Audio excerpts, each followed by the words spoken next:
This is the first video in a series of videos that also is representing Unit 2 in Top Hat. However, this is Unit 2, Part 2 PowerPoint lecture notes that we are reviewing in this first video. Take some time, pause the video, and read through the learning objectives that we will cover in this next series of videos. The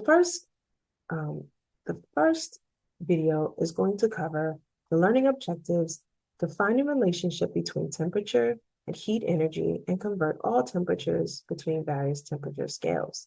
So all chemical reactions are accompanied by a change in energy.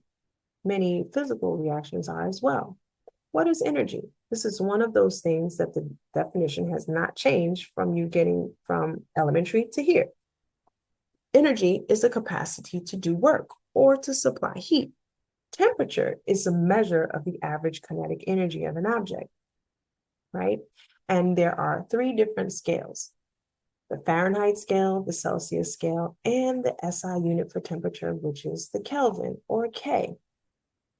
Remember that anytime you see these words here, that these are links to videos that you can click out in the PowerPoint lecture notes.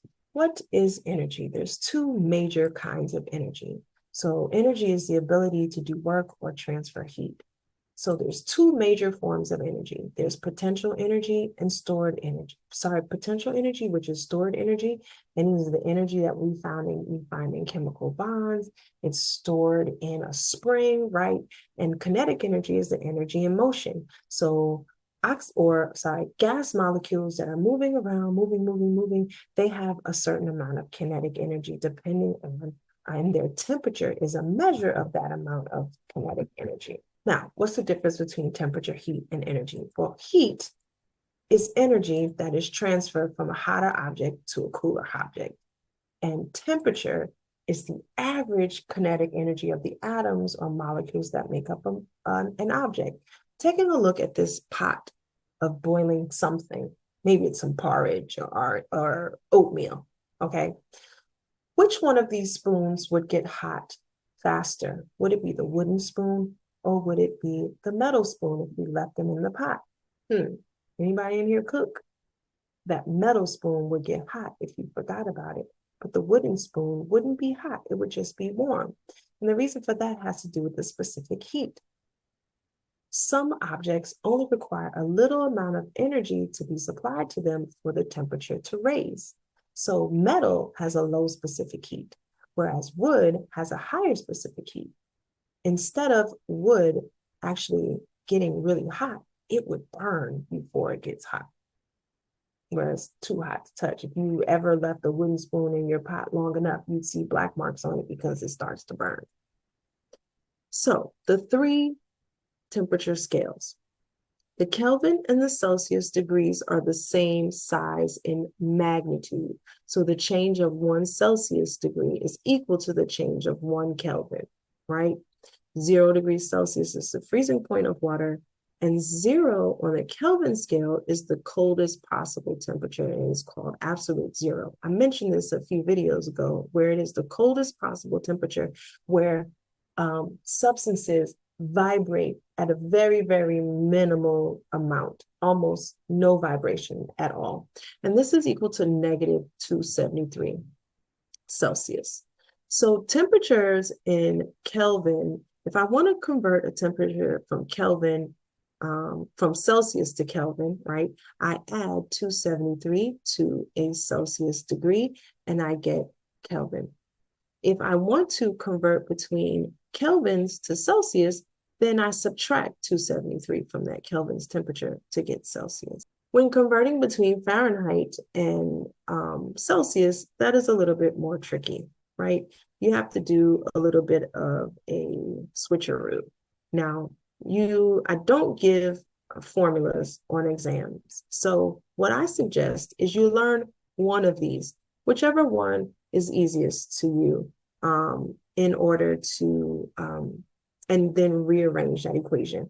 I actually like the Celsius equation because I can check myself. I know that 32 degrees Fahrenheit is the same as freezing point of water, which is 0, right? So I can always check myself to make sure that I put in the right thing. So if I say 32 degrees Fahrenheit minus 32 divided by 1.8, that should equal to 0. That's Celsius, 0 degrees Celsius, right? So I just happen to like this version of the equation. Learn one and rearrange to find the other. And the reason why we have to use a conversion is because every Celsius degree is equal to a change in magnitude of 1.8 Fahrenheit degrees. So here we have a representation of 3 different thermometers, and notice that freezing point of water is 0 degrees Celsius, 32 degrees Fahrenheit, and 273.15 degrees, or it's not degrees Kelvin, but Kelvin, right? Body temperature is 98.6 degrees Fahrenheit, 37 degrees Celsius. Now, when considering doing calculations for temperature calculations, if you are given a temperature that has no decimal places and you're converting into another unit, then your final answer should have no decimal places. Let's say if you have 2 decimal places in your Kelvin temperature, then you should have 2 decimal places in your Fahrenheit or Celsius temperature. And when you're adding or subtracting temperature values, whereas you're trying to find the initial or the final temperature, you're going to use, with the same units, you're going to use those addition and subtraction sig fig rules to calculate the temperature. Okay, let's do a little bit of practice converting between Fahrenheit and Celsius. First, we have to identify the known information. Normal body temperature is 98.6 degrees Fahrenheit. What is this in Celsius? Number 2, identify the answer in units. We need to know normal temperature in Celsius. So identify our conversion factors. Here we have an equation that is going to help us with this, with finding the answer here.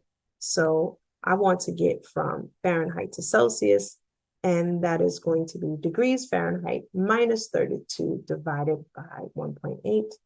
And step 4, I'm going to solve, plug in that 98.6 degrees Fahrenheit, and my answer should be 30.7. Notice that we started with 1 decimal place in our given amount, and we end up with 1 decimal place in our final amount.